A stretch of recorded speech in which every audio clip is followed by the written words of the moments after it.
Isang tahimik na ama, isang nawawalang asawa, at isang lungsod na puno ng mga kriminal na kumikita sa pagnanakaw ng mga bata. Akala ng lahat ordinaryong handyman lang si Wang Wei. Tahimik, hindi nagsasalita, at ayaw makialam sa gulo. Pero nang makidnap ang kanyang anak na si Rainy, napilitan siyang ilabas ang isang bahagi ng kanyang sarili na matagal na niyang itinago. Sa kabilang banda, isang lalaki namang si Navin ang desperadong naghahanap sa kanyang nawawalang asawa na si Mattia, isang mamamahayag na pinatay ang isang batang tinatangka niyang iligtas matapos niyang matuklasan ang isang malawakang human trafficking operation. Magkaiba ang kanilang dahilan sa pakikipaglaban, pero iisa ang kanilang kalaban. At habang unti-unting lumalapit ang dalawang lalaki sa katotohanan, matutuklasan nilang ang kalaban nila ay hindi ordinaryong grupo ng mga kriminal, kundi isang organisasyong may koneksyon sa pulisya at kayang pumatay ng sinumang humarang sa kanilang negosyo. At kapag ang isang ama ay nawalan na ng takot, wala nang makapipigil sa kanya. Ito ang kwento ng The Furious. G26, isang madugong laban ng paghihiganti pamilya at pagliligtas sa mga batang naging biktima ng isang malupit na organisasyon.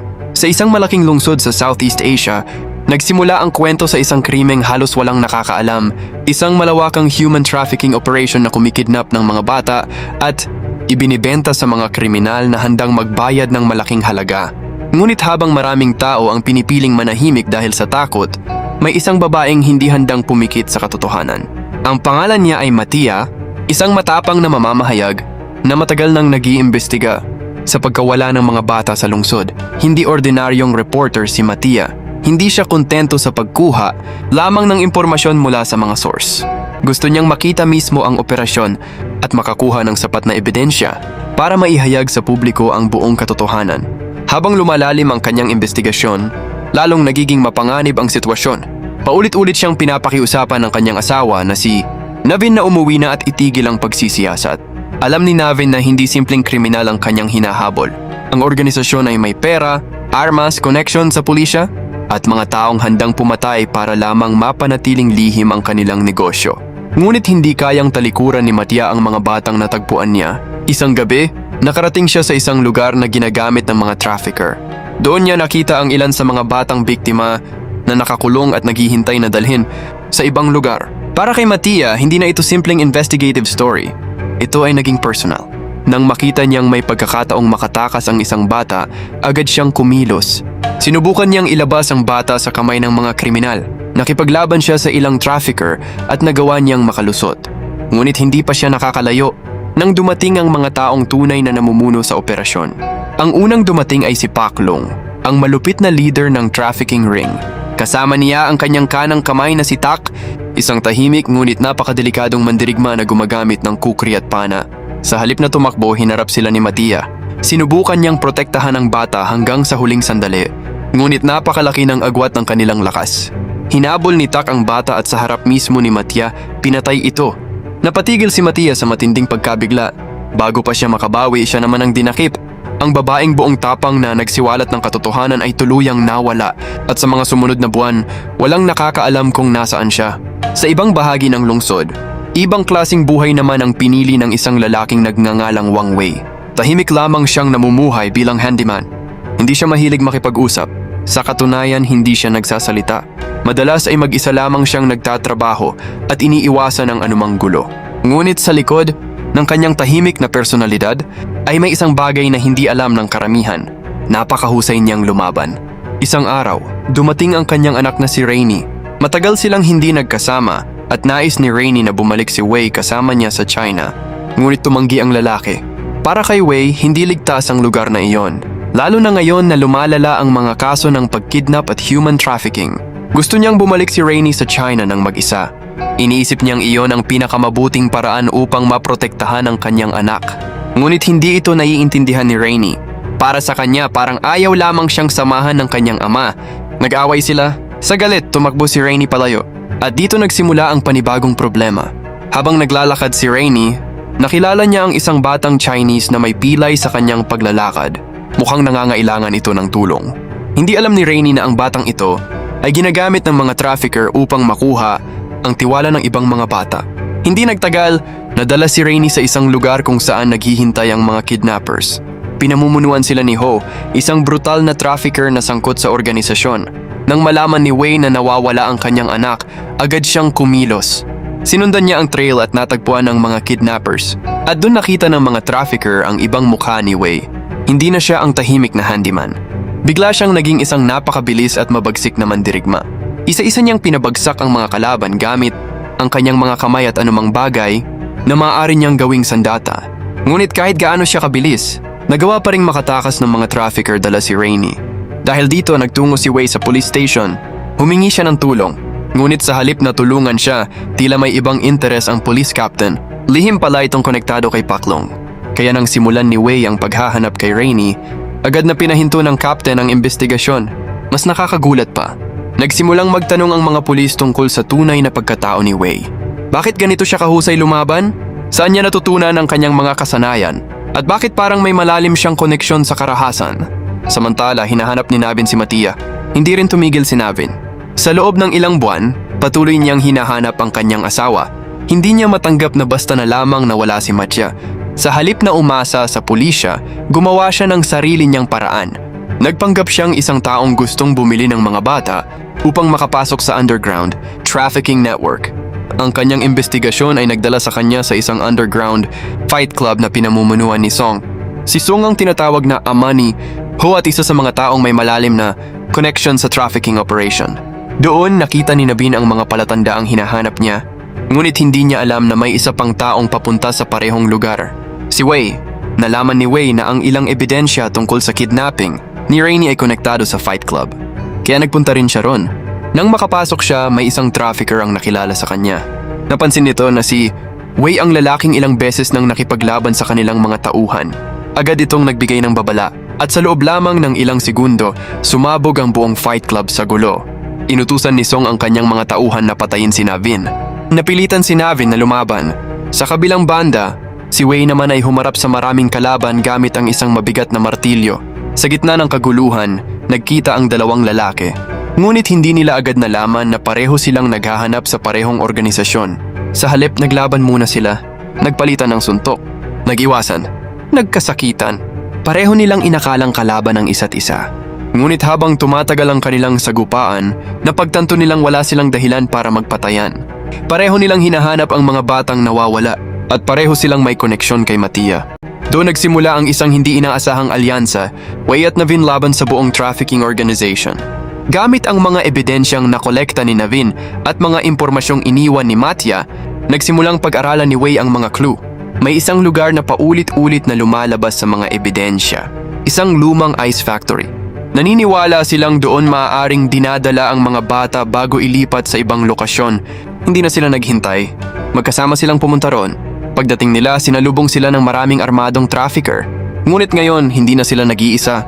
May tiwala na sila sa isa't isa. Si Navin ay mabilis at determinado. Si Wei naman ay parang isang makinang hindi mapigilan kapag nagsimula ng lumaban. Isa-isa nilang nilabanan ang mga tauhan ni Song. Tumalon si Wei sa mga kalaban, gumamit ng iba't ibang kagamitan sa paligid bilang sandata, habang si Navin naman ay patuloy na lumalaban kahit paulit-ulit siyang nasusugatan. Hanggang sa tuluyang lumitaw si Song, pero hindi lamang siya ang kanilang kalaban. Dumating din si Ho na may dalang malaking sledgehammer. Isang matinding labanan ang naganap. Sa kabila ng lakas ni Ho, nagawa ni Wei at Navin na pabagsakin siya. Pagkatapos hinarap nila si Song. Ngunit nang matapos ang laban, isang bagay ang agad nilang napansin. Wala ang mga bata. Maling lokasyon pala ang ice factory. Hindi pumayag sina Wei at Navin na umalis ng walang sagot. Pinilit nilang magsalita si Song. Sa huli, sinabi nito ang katotohanan. Ang mga bata ay inilipat na sa isang lugar na tinatawag na Snake Pit.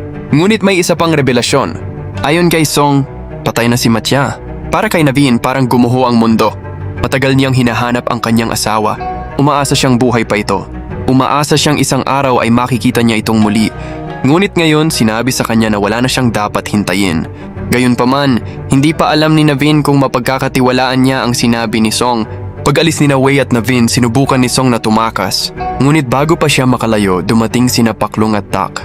Alam nilang masyado ng maraming alam si Song, kaya pinatay nila siya upang tuluyang patahimikin. Nang maglaon, nakarating si Ho sa lugar at natagpuan ang bangkay ni Song. Samantala sa Snake Pit, patuloy na naghihintay ang mga batang bihag ng pagkakataong makatakas. Hindi sumusuko si Rainey. Alam niyang hindi maaaring habang buhay silang manatili roon. Isang araw nakita niya ang pagkakataon. Inatake niya ang isang trafficker. Nagkaroon ng kaguluhan, nagsimulang tumakbo ang mga bata. Ang ilan ay nakalabas, ngunit marami ang nahuli muli. At sa gitna ng kaguluhan, dumating sina Wei at Navin. Nang makita ni Rainy ang kanyang ama, agad siyang tumakbo patungo rito. Sa wakas nagkita silang muli, ngunit hindi pa tapos ang kanilang laban. Dahil napakarami pa ring trafficker sa paligid, alam ni Navin na hindi nila kayang talunin ang buong organisasyon ng sila lamang. Kaya gumawa siya ng isang napakatalinong hakbang. Ginamit niya ang social media account ni Mattia upang i-live stream ang buong rescue operation. Sa loob lamang ng ilang minuto, nakita ng publiko ang katotohanan. Nakita nila ang mga batang nakakulong. Nakita nila ang mga trafficker. Nakita nila ang panganib na kinakaharap ni Wei at Navin. Dahil dito, nagsimulang dumating ang mga ordinaryong tao at pulis. Ngunit ang corrupt na police captain ay gumawa pa rin ng paraan upang pigilan ang publiko. Inutusan niya ang mga pulis na harangan ang mga taong gustong tumulong. Samantala, dumarami ang trafficker na dumating upang patayin sina Wei at Navin. Alam ni Navin na kailangan niyang manatili upang makipaglaban. Sinabi niya kay Wei na kunin si Rainy at tumakas, ngunit hindi pumayag si Rainy. Tumingin siya sa kanyang ama at ipinakita na hindi niya kayang iwan ang ibang mga bata. Hindi niya kayang maging ligtas habang may ibang batang naiwan sa impyernong iyon. Sa pagkakataong iyon, nagbago ang desisyon ni Wei. Hindi na lamang niya ililigtas ang kanyang anak. Ililigtas niya silang lahat. Nang makita ni Sergeant Yadong ang tunay na ginagawa ng kanyang superior, nagpasya siyang kumilos. Hindi na niya sinunod ang utos ng corrupt na captain. Sa halip, pinangunahan niya ang ibang pulis upang tulungan ang mga bata. Sumunod ang publiko. Ang dating rescue mission ni Wei at Navin ay naging isang napakalaking operasyon. Habang inilalabas ng mga tao ang mga bata, sina Wei at Navin naman ang humaharap sa mga trafficker.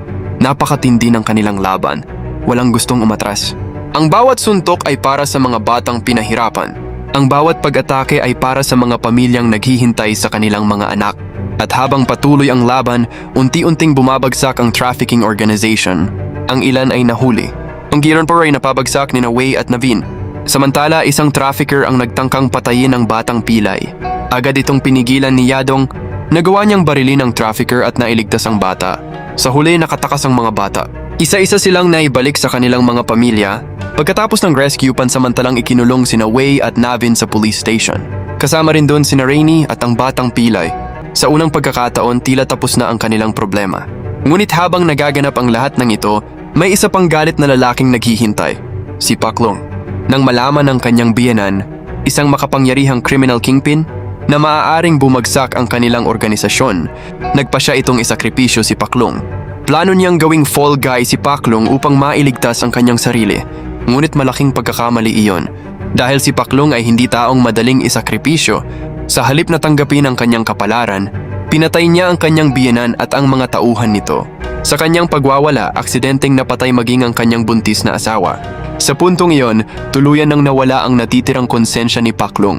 Wala na siyang ibang iniisip kundi paghihigante. Kasama si Tak, dumating si Paklong sa police station. Hindi sila pumunta upang makipag-usap. Pumunta sila upang pumatay. Isa-isang pinabagsak ng dalawa ang mga pulis. Naging bloodbath ang buong police station. Sinubukan silang pigilan ni Yadong ngunit malubha siyang nasugatan. Sa loob ng selda, narinig ni Wei at Navin ang kaguluhan. Alam nilang nasa panganib si Rainy at ang batang pilay. Kaya nakatakas sila, muli silang lumaban. Ngunit sa pagkakataong ito, mas personal na ang labanan. Sa wakas, nagharap ang mga taong nagsimula ng buong kaguluhan. Nakipaglaban si Navin kay Tak. Sa gitna ng kanilang duel, tuluyang inamin ni Tak ang kanyang kasalanan. Siya ang pumatay kay Mattia. Hindi na napigilan ni Navin ang kanyang galit. Sumugod siya, ngunit mas bihasa si Tak. Nasaksak ng malubha si Navin. Bumagsak siya at halos mawalan ng lakas. Akala ni Tak ay tapos na ang laban, ngunit kahit halos patay na, hindi sumuko si Navin. Sa huling sandali, hinawakan niya si Tak at kinagat ng buong lakas ang leeg nito. Pareho silang bumagsak, ngunit si Tak ang tuluyang namatay. Nagawa ni Navin ang kanyang huling paghihiganti para kay Mattia. Sa kabilang bahagi, nagsimula ang brutal na laban ni Wei at Paklong. Pareho silang sugatan, pareho silang pagod, ngunit walang gustong sumuko. Muntik nang mapabagsak ni Paklong si Wei. Ngunit sa huling pagkakataon, pinakawalan ni Wei ang lahat ng natitirang lakas niya. Sunod-sunod niyang hinampas si Paklong sa ulo. Bumagsak ang kriminal, ngunit hindi pa siya tuluyang patay. Sinubukan niyang bumangon at puntahan si Rainy at ang batang pilay. Handa nang lumaban ang dalawang bata para protektahan si Wei. Ngunit bago pa man sila tuluyang magharap, bumigay ang katawan ni Paklong. Ang matinding pinsalang natanggap niya sa ulo ay tuluyang kumitil sa kanya. Patay na ang leader ng trafficking ring. Ngunit dumating ang pinakamalungkot na sandali. Hindi na rin nakaligtas si Navin. Ang mga sugat na natamo niya mula kay Tak ay masyadong malala. Unti-unti siyang nawala. Ang lalaking buong tapang na naghanap sa kanyang asawa ay namatay matapos niyang tulungang iligtas ang maraming bata. Lumipas ang 1 buwan. Sa tabi ng dagat magkakasama sina Wei, Rainy, ang batang Pilay at Yadong. Hawak nila ang abo ni Navin. Tahimik silang nakatingin sa karagatan. Walang nagsasalita. Dahil alam nilang hindi lamang isang mandirigma ang kanilang nawalan. Nawala sa kanila ang isang asawang hindi sumuko sa paghahanap sa kanyang minamahal. Isang lalaking handang lumaban kahit alam niyang maaaring mamatay siya. At isang taong tumulong iligtas ang mga batang walang kakayahang ipagtanggol ang kanilang sarili. Dahan-dahang ikinalat nila ang abo ni Navin sa dagat. Kasabay nito pinarangalan din nila si Mattia. Bagamat hindi na nila siya nakitang muli, ang kanyang tapang ang naging dahilan kung bakit nagsimula ang buong laban. Bago tuluyang matapos ang pelikula, ipinakita ang isang flashback. Habang nasa police jail sina Wei at Navin, nagkaroon sila ng isang mahalagang pag-uusap. Doon unang sinabi ni Wei kay Navin ang kanyang tunay na pangalan. Sa buong kwento, tinawag lamang siyang Wei. Tahimik, misteryoso. Isang ordinaryong handyman. Ngunit malinaw na hindi ordinaryo ang kanyang nakaraan. Maraming taon niyang itinago ang kanyang pagkatao at ang kanyang dating buhay. Ngunit matapos ang lahat ng nangyari, tila handa na siyang sabihin kay Rainy ang katotohanan. Habang naglalakad sila palayo sa dagat, nagsimulang magtanong si Rainy tungkol sa kanyang ama. At sunang agjaraditon handa nang magkwento si Wei. Handa na niyang sabihin kung sino talaga siya, kung saan siya nanggaling, kung bakit siya naging napakahusay lumaban, at kung bakit pinili niyang mamuhay ng tahimik sa kabila ng madilim na nakaraan. Dito nagtatapos ang kwento ng The Furious. Isang pelikulang puno ng aksyon, paghihiganti, pamilya, sakripisyo at paglaban sa human trafficking. Sa simula, isang ama lamang ang gustong iligtas ang kanyang anak. Ngunit sa huli, naging laban ito para sa lahat ng batang walang kakayahang ipagtanggol ang kanilang sarili. At ipinakita ng kwento na minsan, ang pinakamapanganib na tao ay hindi ang taong palaging nakikipaglaban. Minsan siya ang taong matagal nang piniling manahimik. Dahil kapag ang taong iyon ay napilitang lumaban para sa kanyang pamilya, walang kriminal, walang organisasyon, at walang sino mang makapipigil sa kanyang galit. Ipinapakita ng The Furious 2026 na walang makakapantay. Sa pagmamahal ng isang magulang sa kanyang anak, handa si Wei na harapin ang anumang panganib para mailigtas si Rainy kahit alam niyang maaari niyang ikamatay ang kanyang pakikipaglaban. Itinuturo rin ng pelikula na hindi kahinaan ang pagiging tahimik dahil minsan, ang taong tahimik ay may pinakamalaking tapang kapag dumating ang panahon na kailangan niyang lumaban. Ipinakita rin ni Mattia at Navin na hindi dapat manahimik sa harap ng kasamaan. Kahit delikado, pinili nilang ipaglaban ang mga batang walang kakayahang protektahan ang kanilang sarili. Sa huli, ang tunay na kabayanihan ay hindi nasusukat sa dami ng kalaban na kaya mong talunin, kundi sa tapang na tumulong, magsakripisyo, at gawin ang tama kahit walang kasiguraduhan na makakaligtas ka. Dahil minsan, isang taong may lakas ng loob lang ang kailangan upang makapagligtas ng maraming buhay.